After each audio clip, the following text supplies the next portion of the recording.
이 시간에는 부활의 기쁨을 누리자라는 제목으로 함께 말씀 나누도록 하겠습니다. 오늘은 부활주일입니다.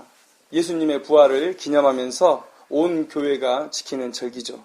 부활, 이 극적이고 감격스러운 사건이 우리를 위해서 일어났습니다.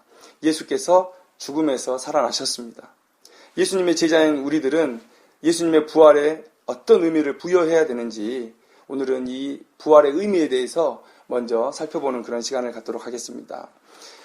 교회에 오셔서 신앙하는 모든 분들은 다들 이 죄의 문제를 해결하기 위해서 오신 것입니다. 이 죄 때문에 오신 것이죠. 죄의 싹슨 사망이라는 이 말씀은 교회에 오는 누구나 다 알고 있는 얘기입니다. 아담이 지은 죄, 또 우리가 지은 죄, 이 죄들로 인해서 우리는 죽을 수밖에 없죠. 그러니 당연하게도 이 사망의 문제를 해결하기 위해서는 이 죄의 문제를 해결해야 되는 것이죠. 죄를 해결해야 됩니다.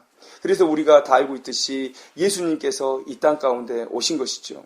이사야서 53장 6절 말씀을 보면 우리는 다 양 같아서 그릇 행하여 각기 제 길로 갔거늘 여호와께서는 우리 모두의 죄악을 그에게 담당시키셨도다 라고 말씀하시고 있습니다. 그런데 예수님께서 우리의 죄를 대속하시기 위해서 우리의 죄의 값을 대신 담당하시기 위해서 이 땅에 오셨다면 죄의 값을 지불하시기 위해서 그 죄의 싹신 죽음을 당하셔야 됩니다. 그리고 그 죽음에서 일어나셔서 사망을 해결하시는 것으로 그 증거를 우리에게 보여주셔야 되는 것이죠. 만약 예수님께서 부활하시지 않는다면 예수님은 우리의 죄악을 온전히 담당하신 것이 아니고 잠자는 자들, 즉 죽은 자들의 부활의 첫 열매가 결코 되실 수 없다는 것입니다. 저는 이런 면에서 이런 예를 한번 들어보고 싶습니다. 예전에 마술사가 자신의 몸을 쇠사슬로 꽁꽁 묶은 다음에 그 쇠사슬을 전부 다 열쇠로 채웠습니다. 그리고 물에 빠뜨린 뒤에 시간을 재고 그 마술사가 그 모든 열쇠를 풀고 밖으로 나오는가, 그것을 우리가 지켜본 적이 있습니다. 정말 우리가 초조한 모습으로 그 마술사가 살아나오는 것을 우리가 기다렸습니다. 저는 예수님께서 십자가에 죽으시고 아리마대 요셉의 무덤에 들어가셨을 때 과거에 이미 죽었던 사람들, 그리고 지금 살고 있는 우리들, 그리고 더 나아가서 온 피조물들이 바로 이러한 기대를 가지고 예수님이 살아나시느냐 아니면 그냥 저대로 죽어버리시느냐, 그것들을 관심 있게 지켜보고 있었다고 저는 믿고 있습니다. 과연 예수님께서 부활할 것인가? 나의 죄의 문제를 완전히 해결하고 우리를 하나님의 자녀로 온전한 피조물로 회복시키실 것인가? 이 생각을 가지고 침을 꼬깍꼬깍 삭히면서 지금 바라보고 있었다라는 것이죠. 왜 그랬겠습니까? 만약 예수님께서 부활하지 않으면 어떻게 되는 거죠? 우리는 다시 사망의 짐을 지고 살아야 되는 소망 없는 존재가 되고 말기 때문에 그렇습니다. 죄의 짐을 지기로 하시고 이 땅 가운데 하나님께서 보내신 그 아들로 오셨는데 그분이 만약에 우리의 죄를 담당하지 못하신다면 우리는 또 다른 소망을 기다리면서 이 기약 없는 기다림을 해야 된다는 것이죠. 그래서 온 피조물과 이미 죽었던 또 지금 살고 있는 모든 인간들이 그 십자가에서의 죽으심과 아리마대 요셉의 무덤에 있었던 그 3일간의 시간 동안 과연 예수님께서 부활하실 것인가 못할 것인가를 기대하면서 그렇게 기다리고 있었다라는 것이죠. 그 3일의 시간이 얼마나 길게 느껴졌겠습니까? 왜냐하면 예수님께서 부활하셔서 우리에게 주실 그 기쁨이, 그 축복이 너무 큰 것이기 때문에 얼마나 그 3일이 길게 느껴졌겠습니까? 그런데 예수님께서 말씀하신 대로, 약속하신 대로 부활하셨습니다. 우리가 듣지는 못했지만 저는 믿습니다. 여기저기서 환호성이 터졌을 거예요. 할렐루야를 외쳤을 겁니다. 휘장이 찢어지고 돌들이 터지고 죽은 자가 살아나는 놀라운 일들은 마치 온 피조물의 환호성을 대신하는 것처럼 그렇게 우리가 느낄 수 있다는 것이죠. 예수님의 죄사함은 완전한 것이었습니다. 우리의 모든 죄를 다 담당하시고 우리 또한 그 부활에 들어갈 약속을 예수님께서 주셨다는 것이죠. 완전한 속죄의 증거는 무엇일까요? 바로 예수님이 가지셨던 두려움입니다. 예수님이 가지셨던 그 두려움이 우리에 대한 죄의 완전한 속죄의 증거예요. 예수님은 겟세마네 동산에서 십자가로 가시기 전에 기도하셨습니다. 그때 뭐라고 기도하셨냐면, 내 아버지여, 만일 할만하시거든 이 잔을 내게서 지나가게 하옵소서. 또 십자가 위에서 이렇게 기도하셨어요. 엘리 엘리 라마 사박다니 하시니 이는 곧 나의 하나님 어찌하여 나를 버리셨나이까. 예수님께서 두려워하고 계세요. 왜 두려우셨을까요? 우리가 하나님의 성품을 공의의 하나님이라고 얘기를 합니다. 이 말씀은 쉽게 말씀드리면 이런 거예요. 잘한 것은 상을 주고 못한 것은 벌을 주시는데 결코 잘한 것을 상을 주지 않고 넘어가심이 없고 못한 것을 벌하지 않고 죄를 벌하지 않고 넘어가심이 없다는 겁니다. 그러면 예수님께서 우리를 위해서, 우리의 죄를 위해서 십자가에 달려 돌아가시기로 하시고 오셨다면 우리의 죄를 온전히 감당을 하셔야 돼요. 한 톨도 남기지 않고 다 담당하셔야지, 그래야지 우리의 온전한 속죄가 일어나는 것이죠. 그렇지 않습니까? 그래서 사도 바울은 에베소서 2장 16절에서 우리에게 뭐라고 말씀하고 있냐면, 하나님과 우리의 관계가 원수의 관계라고 말하고 있습니다. 원수 되었다고 얘기하고 있어요. 그냥 어떤 장애물이 우리 앞에 가리고 있어서 하나님도 우리와 손을 잡으려고 하시는데, 또 인간도 하나님과 손을 잡으려고 하시는데 못 잡고 있는 게 아니에요. 서로 원수의 관계가 되어 있다는 것입니다. 그러면 이 원수의 관계를 해결하셔야만 하는 예수님은 어떻게 하나님의 진노를 받아야 됩니까? 하나님께서 원수를 대하듯이 원수에게 부어내리는 그 진노를 예수님께서 담당하셔야 되는 거예요.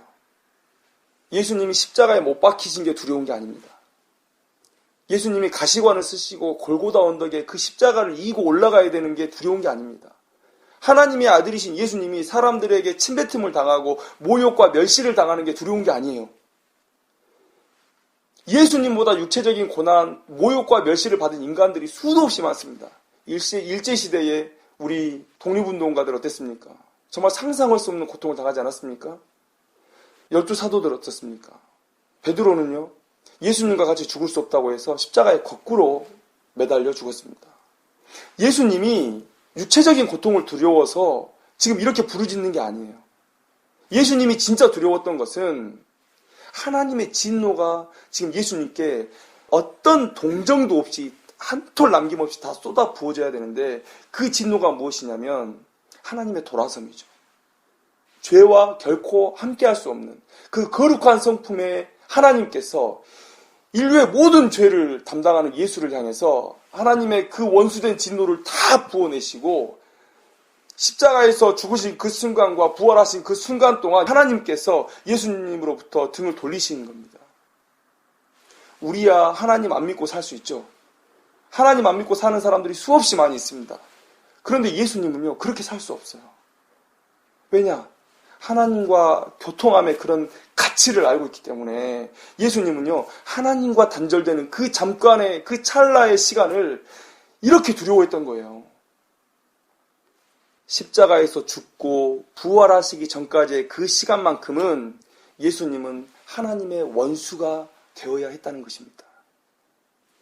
예수님의 이 두려움은 곧 예수님께서 하나님의 진노를 어떤 동정도 없이 온전히 받으셨다는 증거고, 예수님은 정말로 우리의 모든 죄를 해결하시고 부활하셨다는 그런 증거가 된다는 것이죠. 다시 한번 에베소서 2장 16절 말씀을 읽어드리면, 원수된 것을 십자가로 소멸하시고 이 둘을 한 몸으로 만드셔서 하나님과 화해시키셨다, 화목케 하셨다라고 말씀하고 있습니다. 원수됐던 하나님과 인간의 관계를 하나님께서 그 모든 하나님의 진노, 원수된 진노를 다 받으심으로 하나님의 모든 그 진노를 다 해결하셨어요. 이제 하나님께서 내 모든 진노는 다 예수에게 풀었다. 이제 우리 화목하자. 그게 이루어진 것입니다. 이것이 바로 부활의 의미죠. 예수님께서 부활하셨습니다.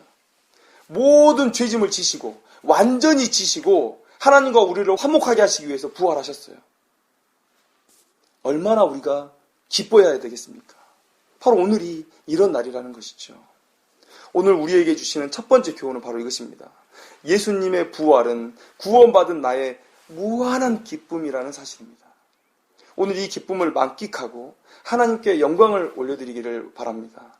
또한 예수님께서 십자가를 지신 이유인 하나님과의 친밀한 교제 속으로 들어가기를 소망합니다.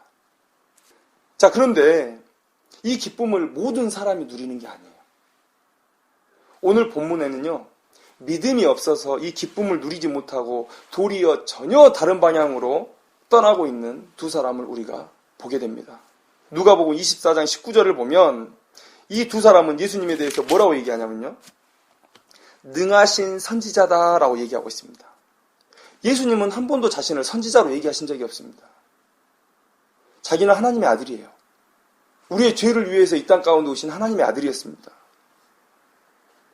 이 사람들이 17절에 슬픈 빛을 띠고 걸어가고 있었다는 것을 보면 예수님을 따랐던 사람이라는 것은 우리가 알 수 있어요. 그런데 그들이 이렇게 실망하고 예수님으로부터 돌아서는 것을 보면 이들은 정말로 예수님을 하나님의 아들이 아니라 그냥 능하신 선지자 정도로밖에 생각을 하지 않았다는 것을 오늘 우리는 알 수 있다는 것이죠. 21절에 우리가 속량이라는 단어가 나와요. 이것은 예수님께서 우리의 죄를 속량하셨다고 말할 때도 사용하지만, 그러나 이 성경 속에서 노비가 해방되는 것을 속량으로도 표현합니다. 그러니까 일상생활에서도 사용되어지는 단어라는 거예요. 그래서 21절에 속량이라는 단어를 엠마오로 가는 두 제자가 썼다고 해서 이들이 정말 예수님을 죄에 대한 구원자로 생각했다고 오해해서는 안 된다라는 것이죠. 그들이 믿음이 없다는 것을 더 극명하게 보여주는 본문은 바로 22절에서 24절의 말씀입니다. 한번 제가 읽어드릴게요. 또한 우리 중에 어떤 여자들이 우리로 놀라게 하였으니 이는 그들이 새벽에 무덤에 갔다가 그의 시체는 보지 못하고 와서 그가 살아나셨다 하는 천사들의 나타남을 보았다 함이라. 또 우리와 함께한 자 중에 두어 사람이 무덤에 가 과연 여자들이 말한 바와 같음을 보았으나 예수는 보지 못하였느니라 하거늘. 그러니까요, 지금 이 엠마오로 가는 두 제자들에게 여인들이 나타나서 천사들이 예수님께서 부활하셨다라고 말을 해줬습니다. 베드로 사도도 그 말을 듣고 지금 무덤으로 달려가 봤던 거예요. 갔더니 여자들이 말한 바와 같았다. 정말 예수님의 시체는 온데간데 없고, 그래서 여자들이 말한 예수님이 부활하셨다는 그 사실을 우리가 좀 믿을 수 있게 되었다. 그런 상황인데 이 엠마오로 가는 이 사람들은요, 그 얘기를 분명히 들었음에도 불구하고 예루살렘을 떠나서 자기의 곳으로 떠나고 있습니다. 그것도 어떤 모습으로요? 슬픈 빛을 띠고 실망과 좌절, 소망이 사라져버린 자들의 모습으로 지금 엠마오로 걸어가고 있는 거예요. 그런데 안타깝게도 믿음이 없는 자들은 이들뿐만이 아니었습니다. 예수님을 가장 가까이서 모시고 또 배우고 이적을 보았던 11 제자들도 믿음이 없기는 마찬가지였습니다. 누가복음 24장 11절 말씀을 보면 사도들은 그들의 말이 허탄한 듯이 들려 믿지 아니하나. 여인들의 말을 허탄하다고 생각하고 믿지 않았습니다. 그들은 부활을 믿지 않았죠. 그래서 그들은 예수를 죽인 유대 종교 지도자들의 눈을 피해서 마가 요한의 집에 숨어서 불안해하고 있었다라는 것입니다. 이 기쁨의 날과 너무 어울리지 않죠. 예수님께서 부활하셨어요. 먼저 제가 부활의 의미에 대해서 말씀을 드렸는데 그 기쁨의 날에 이 제자들의 태도를 보십시오. 불안과 초조와 두려움과 실망과 좌절, 전혀 이 부활절과는 어울리지 않는 그런 삶의 모습을 가지고 지금 세상에 대해 숨은 자가 되어 있다는 것이죠. 이 부활절을 맞아서 우리에게 주시는 두 번째 교훈은 바로 이거죠. 오늘 이 엠마오로 가는 두 제자 그리고 또 11 사도들을 통해서 보듯이 이 부활의 기쁨은 믿음이 없이는 결코 누릴 수 없는 것이다 라는 것이죠. 예수님은 세상은 성도들을 미워한다고 말씀하셨습니다. 믿음이 없는 자가 혹은 어정쩡한 믿음의 사람들이 세상에서 사는 모습은 실망과 좌절 그리고 두려움뿐입니다. 기쁨이 자리할 곳이 없습니다. 왜요? 세상이 우리를 미워하니까. 그런데 예수님께서 나를 위해 부활하셨다는 그 확고한 믿음을 가지면요, 세상이 아무리 나를 미워하고 멸시하고 모욕하고 침을 뱉어도 우리는 예수님 때문에 기쁠 수 있는 거죠. 우리가 이 사실을 기억해야 됩니다. 예수님께서 아무리 우리에게 기쁜 소식을 전해줘도 우리가 믿음으로 그 말씀을 받지 못하면 이 기쁨은요, 우리의 것이 아니에요. 우리가 그 사실을 깨달아야 됩니다. 이 시간에 예수님을 향한 굳건한 믿음의 반석 위에서는 귀한 성도님들이 다 되기를 바랍니다. 그런데 지금 이 자리에 있을 수도 있고요. 혹은 이 설교를 듣는 다른 분들 중에 이런 분들이 있을 수 있습니다. 부활의 기쁨을 피부로 느끼지 못하시는 분들이 있어요. 삶이 실망과 좌절의 연속인 분들이 있을 수 있어요.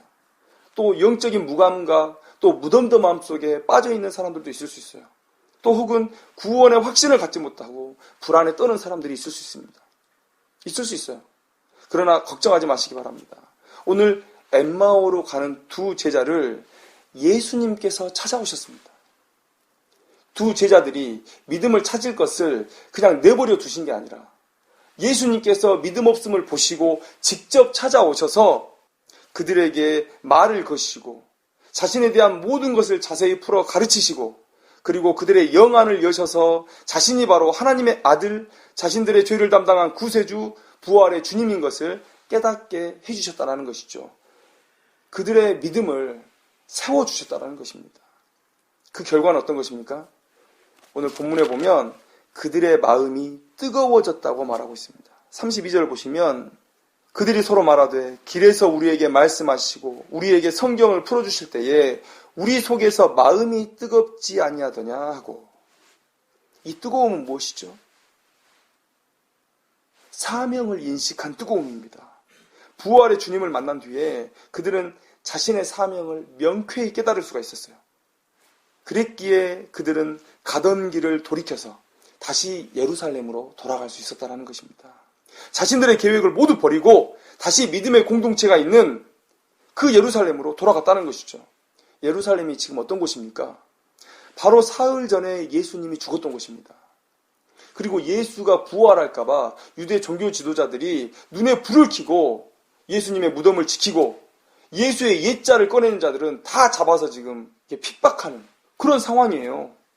그런데 그들이 예수님이 눈에서 사라지자마자 바로 그 자리에서 일어섰습니다.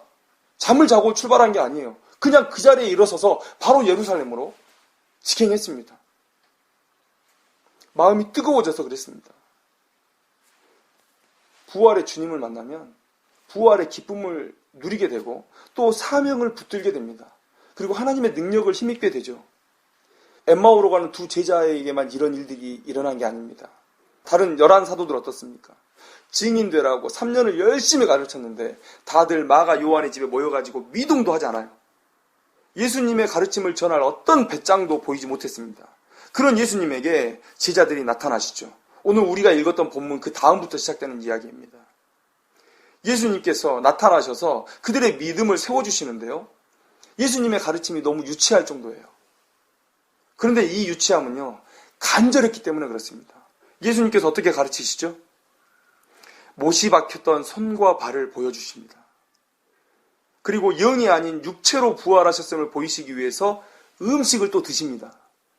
그리고 이후에는요, 도마에게 자기의 옆구리에 손을 넣어보라고도 하세요.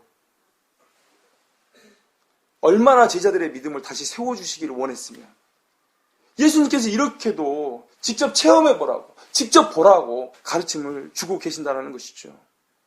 이 예수님을 만난, 이 부활의 주님을 만난 뒤에 이 11사도는 어떻게 변했습니까? 누가복음 24장 52절 말씀 한번 보십시오. 그들이 그에게 경배하고 큰 기쁨으로 예루살렘에 돌아가 늘 성전에서 하나님을 찬송하니라. 엠마오로 가는 두 제자들과 같이 이 11사도들도 기쁨이 회복됐어요. 믿음이 세워졌어요. 예수님의 말씀에 순종할 담대함을 가지게 되었다는 것이죠. 그들은 예루살렘을 떠나지 않았고 간절히 기도하던 중에 성령을 받고 담대한 복음의 사명자들이 되었다는 것입니다. 믿음이 없는 엠마오로 가는 두 제자들에게도 또 믿음이 없는 11사도들에게도 예수님께서 찾아오셨습니다. 그들 스스로 믿음을 추스리라고 하지 않으시고 예수님께서 직접 찾아오셨습니다. 오늘 우리는 여기서 세 번째 교훈을 얻습니다. 아까 말씀드렸듯이 믿음이 없는 자들은 아무리 이 기쁜 소식이 그들에게 선포되어도 누릴 수 없어요. 이 부활의 기쁜 소식에 참여할 수 없습니다. 그런데 지금 내가 그 기쁨에 참여하지 못한다 하더라도 우리가 예수님을 붙들면, 예수님께 믿음 달라고 기도하면 예수님께서 우리를 세우신다. 우리에게 믿음을 주신다라는 것들을 우리가 깨달아야 된다라는 것입니다. 예수님은 십자가로 가시기 전에 베드로가 자신을 부인할 것을 알고 있었어요. 그때 예수님께서 베드로에게 이렇게 말씀하셨습니다. 내가 너의 믿음이 떨어지지 않기를 기도하시겠다.